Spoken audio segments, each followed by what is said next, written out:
Gravar. Vou orar para a gente começar, então. Senhor Deus, queremos agradecer, Pai, por esse momento, agradecer por esse tempo que a gente tem de estudar, Senhor, ler livros de autores que tiveram uma vida entregue ao Senhor, Pai. Obrigado pela essa oportunidade de podermos discutir sobre esses livros e que a gente aprenda bastante uns com os outros e também com as leituras que cada um fez, Pai. Entregamos esse momento ao Senhor e que o Senhor possa conduzir essa reunião do começo ao fim. Senhor, agradeço em nome de Jesus. Amém. Como estamos em menos, eu imagino que hoje vai acabar um pouco mais cedo, né? Então, vamos começar. Então, qual ponto chamou mais atenção na leitura dos livros, do livro? O que vocês acharam mais legal? O que vocês não gostaram? Deixar aberto. Eu vou começar já com uma meia-culpa. Eu li até o capítulo 7, depois eu não terminei. Quer dizer, 6, né? O 7 ia começar, tá bom? Eu li bem até metade, depois eu não comecei a gostar do livro e eu dei uma passada de olho meio rápida, assim. Então, É porque ele é muito prolixo, né? Depois de uma certa, ele é muito repetitivo, não é muito, isso? muito. E ele separa em pontos, sei lá, vou falar de 3 pontos. E dentro de cada ponto tem 4 pontos. Aí no meio do segundo ponto, do primeiro ponto, eu já me perdi. Eu já nem sei mais o que ele estava falando.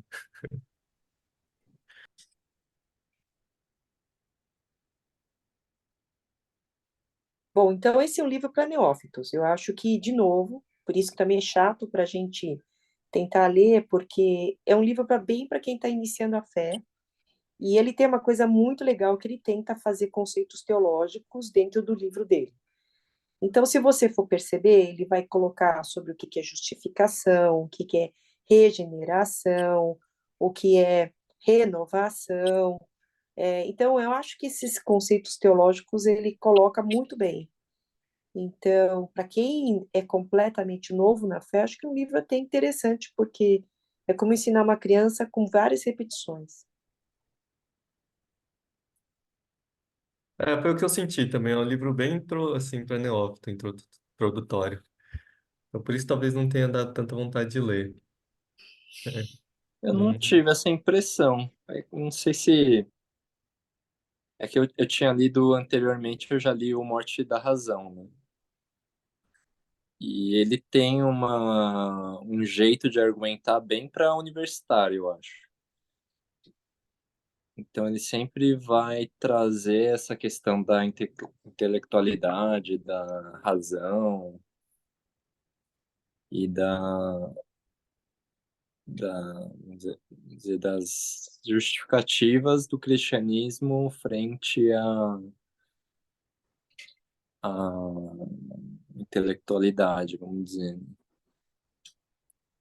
E acho que ele vai numa tocada nesse sentido, de explicar por que que cristianismo não é, vamos dizer, negar a razão. Então ele vai mostrando de forma realista como a Bíblia é verdadeira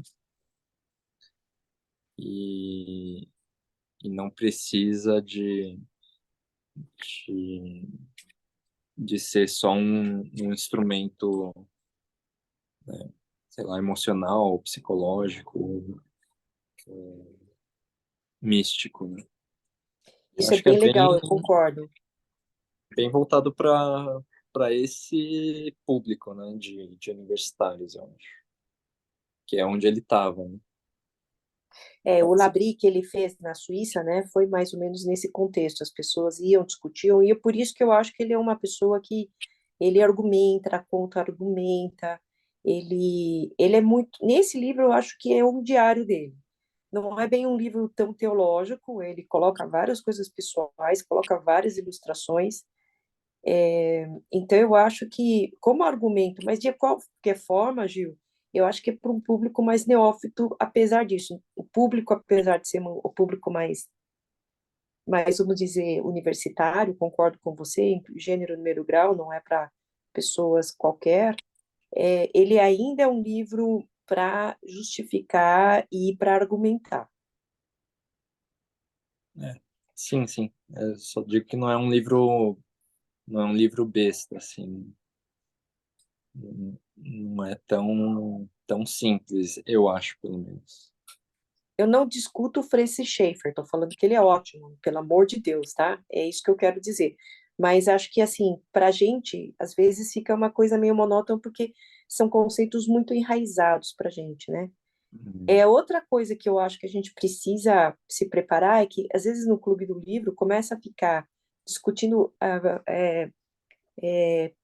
pelo em ovo. E o Kuyper, que é o próximo livro, que eu já li o primeiro capítulo, eu quase chorei de difícil. Eu estou pedindo água já. Então é um livro completamente diferente. A gente está acostumado àquele que a gente chora, a gente começa a escrever para tentar entender. E esse livro não é mais esse estilo. Então a gente também tem que dar minha meia-culpa. Eu acho que a gente acaba sendo muito exigente com certos livros para um certo nível de discussão. Então confesso também a meia-culpa. Uma sensação parecida. Ele começa com uma historinha, né, de uma crise na fé, e aí você começa a se prender, né, falar, puxa, legal. E aí ele aproveita tudo isso e vomita uma teologia, né? E acho que, enfim, eu achei uma leitura boa, assim, mas não foi uma leitura que, uau, aprendi nada demais, assim. Então passou bem batido. Às vezes eu até ficava meio cansado. Eu confesso que até dá uma dormidinha, assim, em alguns capítulos, assim. Acorda, opa, peraí, calma, vamos lá, vamos lá. Ele vai falar algo legal. E é Não, completo. o É livro é legal o legal. livro. Ele é muito completo, eu acho isso. Mas eu acho que ele dá muito giro, é isso que você falou, Rondi. Eu acho que ele gira, gira, gira. E não é um giro interessante, não é um giro de múltiplos argumentos, de várias facetas. Ah, ele roda um pouquinho só. E e não conclui muitos os coisas. Eu acho que ele chega ao fim de cada capítulo e fala, gira várias coisas, mas não dá uma fechada boa. Por isso que eu acho que ficou cansado, né?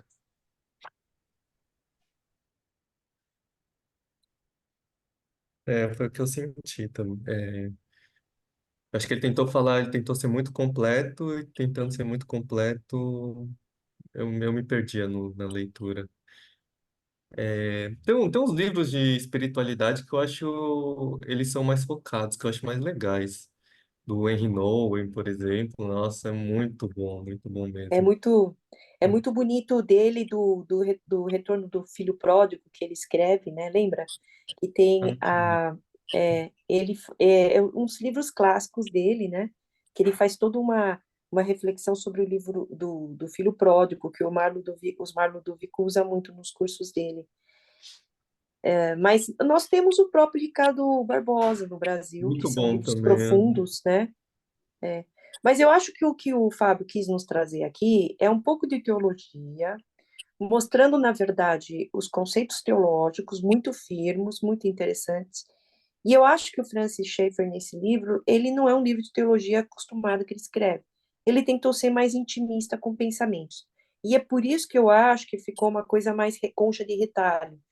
É uma concha de retalho em que ele vai falando, vai repetindo, e os argumentos são muito bonitos, eu não vou deixar de negar os versículos, tudo que ele usa, ele é muito embasado, né? Mas eu acho que ele tivesse passado por um corte, uma editoração mais, assim, pragmática, acho que o livro estaria com um terço do volume que ele tem. Então, eu vou dar uma resumida, tá? Ele começa falando que todo homem é pecador, nós começamos com a história da cobiça, e a cobiça ele tenta colocar aqui os 10 mandamentos. Na verdade, o mais importante é a cobiça, que no fundo tudo é cobiça. Então, Adão e Eva cobiçou. Depois ele faz um passeio muito interessante sobre o que é o pecado e o que o pecado leva o homem, reconhecimento, todo o processo da justificação, da salvação. Eu acho que isso é uma coisa muito legal. Ele fala que nós temos o homem interior, e o homem interior, na verdade, você precisa reconhecer, depois você tem o homem exterior, que o homem interior denota o que você vai ser como exterior, e com isso ele mostra a adoção, que é quando nós estamos com Deus Pai, nós temos uma união especial quando nós estamos em Cristo, e que O Espírito Santo é aquele que nos motiva.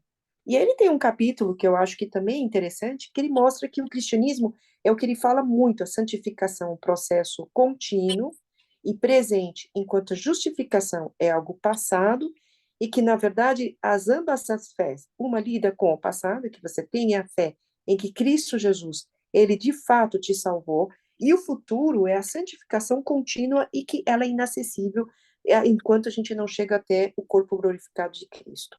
E aí ele usa muita analogia teológica para justificar o corpo glorificado. Duas analogias que ele usa muito, que eu acho que é muito especial para ele, que é a analogia da transfiguração de Jesus no monte, e a segunda é a humildade de Maria frente às coisas que tem que ter frente às coisas que Deus nos demanda.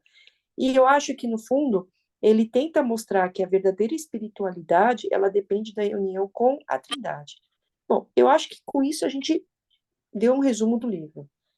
Os outros três, que eu acabei não indo até o capítulo 10, em que ele fala, eu acho que são truques pessoais de coisa. Então, não posso se alguém leu, de vida, mas eu acho que já deve ser coisa pessoal de como ele lida com cada conflito, seja a psicológica, conflitos interpessoais e em igreja, tá certo? Mas, assim, eu deprendi disso, desse livro, até onde eu li.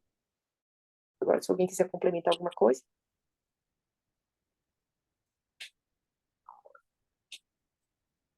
É que eu sinto assim que ele não está só querendo mostrar a espiritualidade, ele está dialogando com outras correntes de pensamento, né? Em especial, acho que ele cita bastante teologia liberal, ele cita bastante psicologia, cita bastante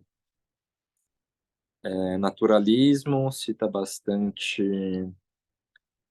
humanismo.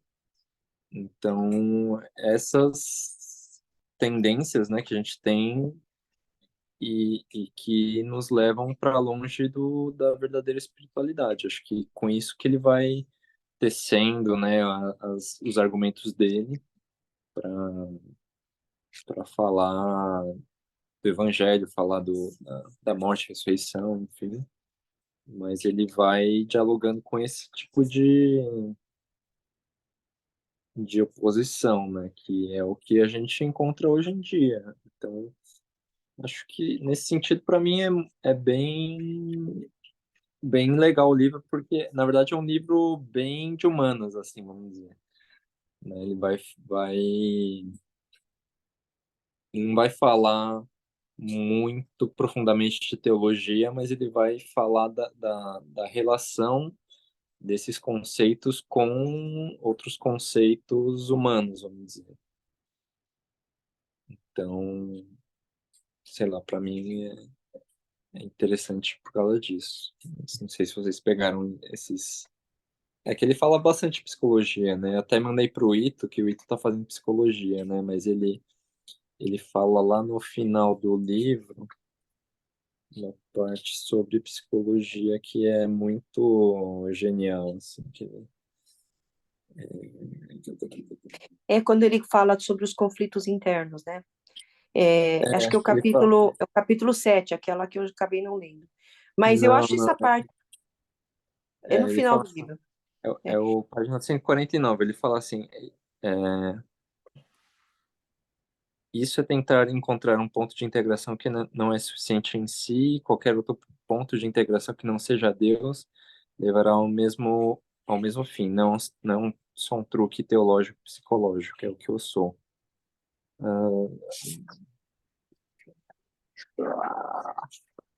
Mas ele fala muito de psicologia.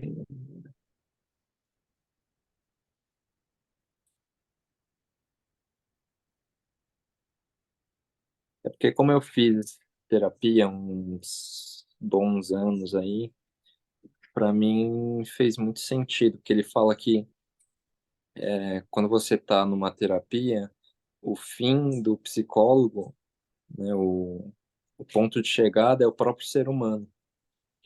Então, não tem resolução do final do conflito, né? Você vai se deparar com a sua própria incapacidade. Então, Isso eu achei bem interessante no que ele quis trazer para meio não invalidar totalmente, né? Mas para colocar em perspectiva a psicologia. Gil, então eu não li até o 7, eu li até o 9, porque o 10º é cura substancial dos problemas psicológicos. Foi aí que eu parei, li até a Livre na Vida dos Pensamentos, tá? E aí ele, a partir de 10, ó, então dos problemas psicológicos, da substancial da pessoa, e aí ele faz, desse 11, ele faz 3 divisões aí, eu dei uma pequena sapiada, mas eu não li, tá? Então essa parte ele lida. Eu acho que nesse contexto, Gil, dá para você, talvez de repente, se você tiver muito interesse, pegar o 10, o 11 e o 12 e 13 para trabalhar com problemas mais psicológicos, que ele lida. Eu dei uma lidinha assim, parece que ele lida um pouco bem com esse tópico no final do livro. Porque hoje em dia, né, não sei se vocês sentem isso, mas tem duas vias de salvação para o homem, né, basicamente, né? Uma seria Deus e outra seria a medicina ou a psicologia, né? Então, ele vai colocar bastante em xeque isso aí. Ele fala, um psicólogo não cristão pela natureza daquilo que crê tentará uma integração no âmbito da rebelião original. Falei, caramba, é muito isso, né? Porque um psicólogo vai, vai falar para você fazer o que você quer, não que não tem uma perspectiva do que Deus quer para você. Ele trata o homem como aquilo que ele não é, o Schaeffer fala. Então, basicamente a cosmovisão de um psicólogo que não é cristão, ele vai te levar para uma cosmovisão humanista, né?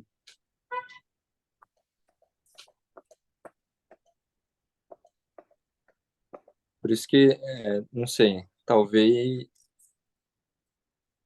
ele enrola um pouco o começo, mas depois ele desenvolve mais no final para esses lados, né? Por isso que eu achei interessante ler até o final, né? Porque realmente no começo é mais esses conceitos tal, mas depois ele dá uma desenvolvida, entendeu?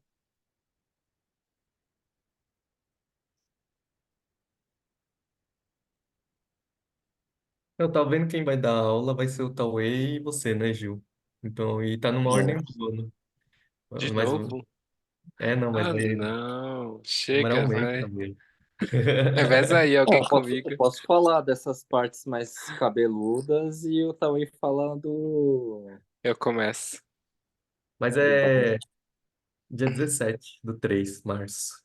Porque o próximo é a Susan, depois sou eu, como Deus se tornou rei, aí o Tauê. Puxa, nem falei com você que eu ia começar a preparar amanhã a aula do domingo para ver o que eu vou falar, porque minha inspiração é meio instantânea. E aí eu falo o que eu vou fazer para a gente poder. Tá bom, você me fala o que você vai fazer, eu É, cubro o restante. tá. Deixa eu só fazer uma pergunta que a gente sempre fala. Então, diante disso, tá, que pouco a gente leu, eu sempre pergunto qual é a implicação desse livro para a sua vida pessoal e qual é para a nossa igreja. Então, acho que é sempre esse objetivo que a gente está lendo esses livros, né?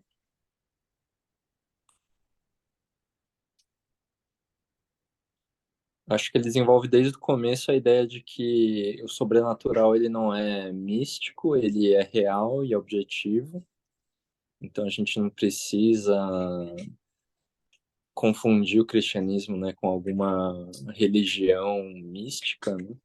Que a gente tem elementos comprovando que existe o sobrenatural.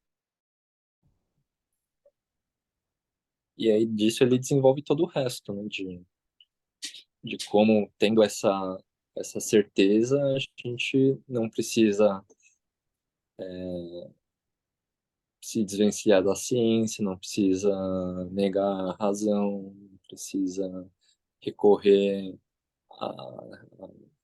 ao cristianismo só como né, uma coisa vazia, né? Realmente tem tem raiz na própria realidade, entendeu? Então, é porque, na verdade, eu vim inspirado pelo outro livro, né? Pela Morte da Razão, que é mais antigo. E ele tem muita coisa parecida. Então, eu não sei se me ajudou a entender esse livro também, de onde que ele queria chegar, entendeu? Porque, realmente, se você ler os, sei lá, 6, 7 primeiros capítulos, talvez você não consegue entender onde ele quer chegar, entendeu?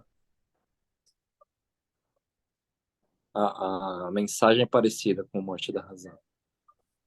Eu acho que você pode colocar elementos da Morte da Razão, que não é um livro que a gente vai ler, né? Ah, não, a gente vai ler sim. Bom, mas Vai ler pode lá no colocar se final. quiser. É. Uhum. É legal A Morte da Razão? Você vai ler no final, você não viu? Não, já que você Eu falou, descobri. não, se você vai falar, eu já compro no, como que fala? Na Amazon, 50 Na Eu não acho que é Amazon. muito legal, mas é para quem gosta de filosofia. Ele vai falar de umas. Vai falar dos filósofos lá que eu já abordei um pouquinho Sim, nas minhas aulas. não tem no Kindle. Vou ter que procurar. Tá bom. Não, Eu depende tenho também. PDF, eu mandei no grupo. Ixi, tem tanta coisa que fica no grupo largado. Desculpa, eu não vi. Eu vou dar uma Eu vou. procurada, às vezes é em março agora. Eu vou ver se eu consigo começar a ler, só pelo menos para situar e depois eu sigo então para fazer a introdução. Eu gosto, é isso que eu acho, eu não vou mudar muito o que vocês falaram, né?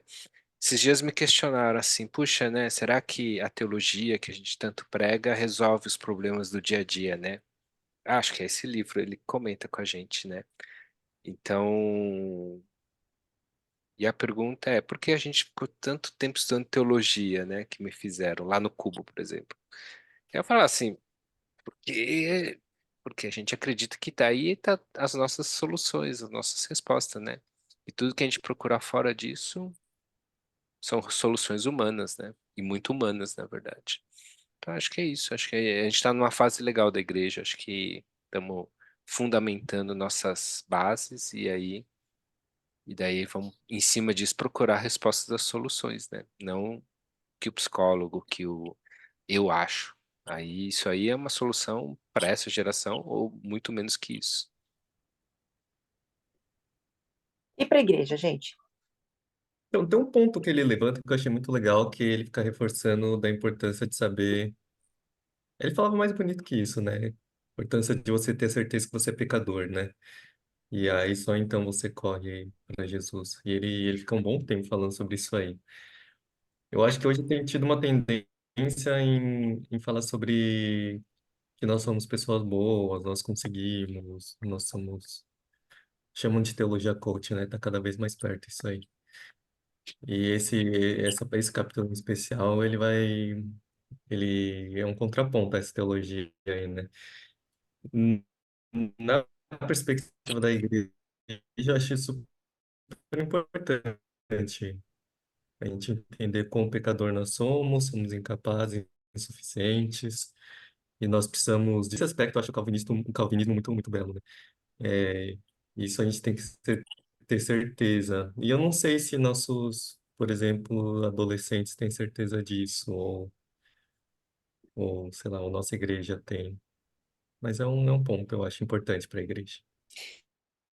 E é por isso, Lucas, se você for pensar e amarrando com o que o Gil falou, também é colegial que tem essas dúvidas, né? Talvez tenha alguns termos que eles vão achar difíceis, mas ele apresenta de uma maneira interessante essas coisas que você falou, né? Então, eu acho que eu também concordo com os contra-argumentos, acho que está na fase boa para a gente poder trabalhar isso com os adolescentes, né? Gil, acho que você está tendo essa fase. Mas então, em termo pessoal, eu acho que esse livro só ressalta o porquê eu creio, né? E a porquê que eu sou calvinista, de uma certa forma. E a segunda coisa para a igreja, eu acho que ele nos dá bastante argumentos, bastante contrapontos para nós fundamentarmos por que que nós somos assim. Então, por isso que eu acho que o Fábio, ele selecionou esse livro. É um livro muito bom para a gente fazer isso.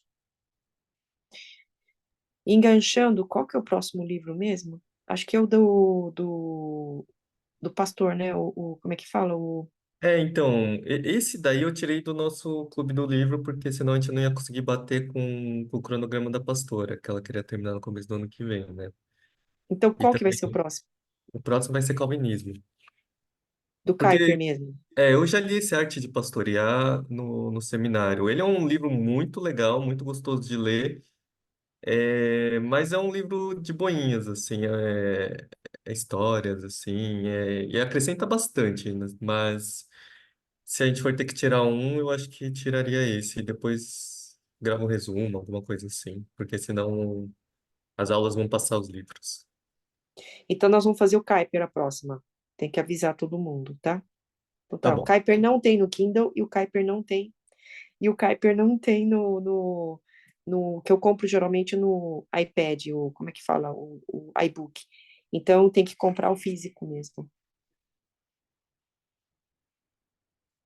Como é o nome mesmo do livro?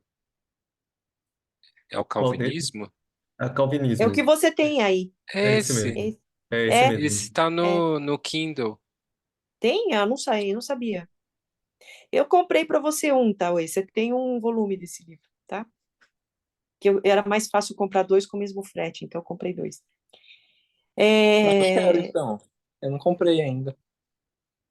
é um livro denso, viu? É um livro denso. Eu li o primeiro capítulo, falei, ai meu Deus, é do jeito que eu gosto, mas eu odeio, porque vai deixar eu ficar perder os cabelos, meu Deus, tô perdendo os cabelos já.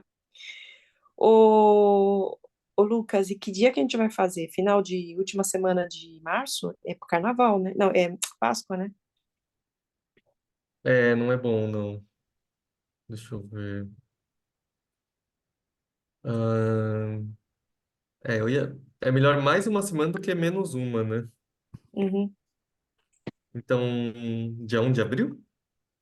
1 de abril, dia da mentira? Ótimo, tá bom. Vamos mentir aí. Tá, então tá marcado para dia 1 de abril, é isso?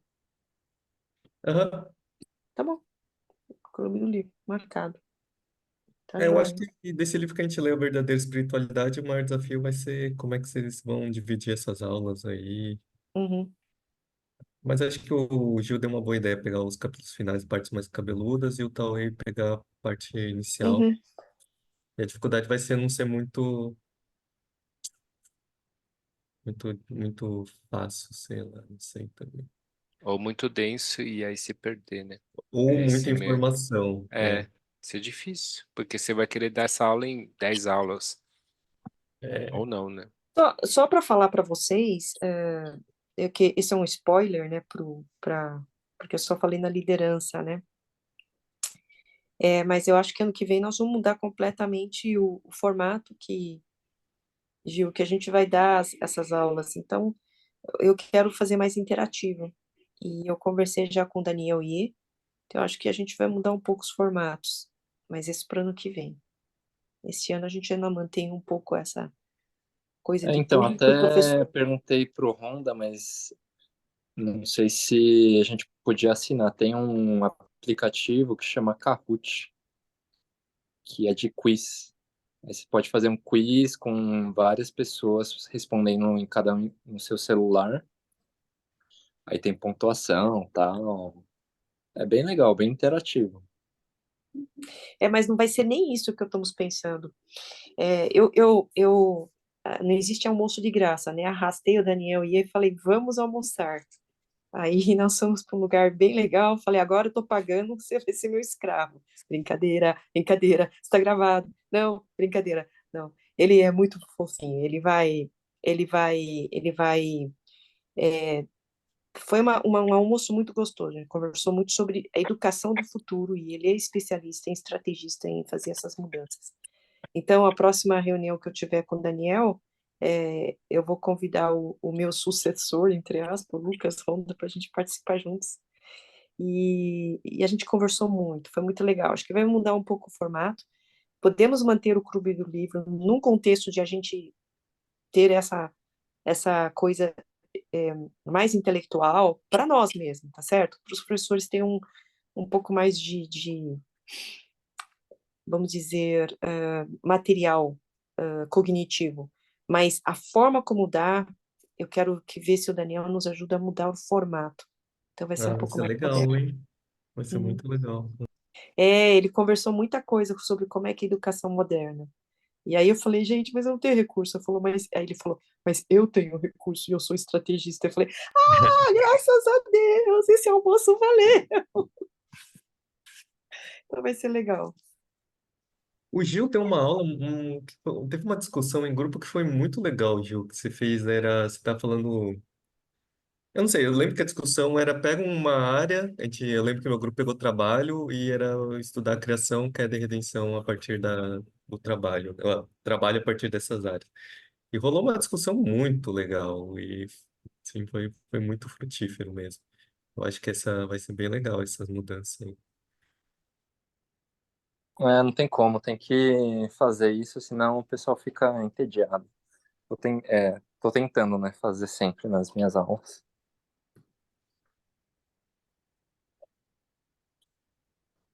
A gente tem 4 minutos antes que caia o Zoom. Então vamos já falar tchau, e porque senão fica meio chato, né?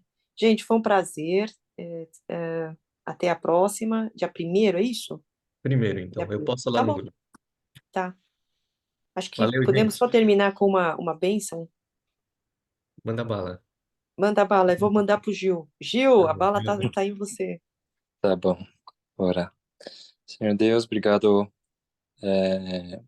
por esses servos que escreveram livros sobre a tua palavra, para a gente refletir um pouco sobre quem o Senhor é e como que a gente pode andar com o Senhor verdadeiramente. A gente sabe que o Senhor é real, que a nossa vida eterna também é real, e a gente pode ter certeza da nossa salvação, da nossa ressurreição, e que o Senhor nos dá subsídio da tua palavra para entender isso e poder caminhar em fé, mas também com coragem e com certeza, não vacilando, e poder pregar a tua palavra com toda a certeza no coração de que ela é a verdade, de que ela é o poder do Senhor para salvar o homem de si mesmo. E obrigado por isso, obrigado por esse grupo, o Senhor nos abençoe e nos inspire para que o teu povo possa buscar a tua palavra e conhecer mais o Senhor. Obrigado, abençoa a nossa semana e a gente agradece e ora em nome de Jesus. Amém. Amém. Valeu, gente. Boa noite. E boa noite. Tchau, tchau.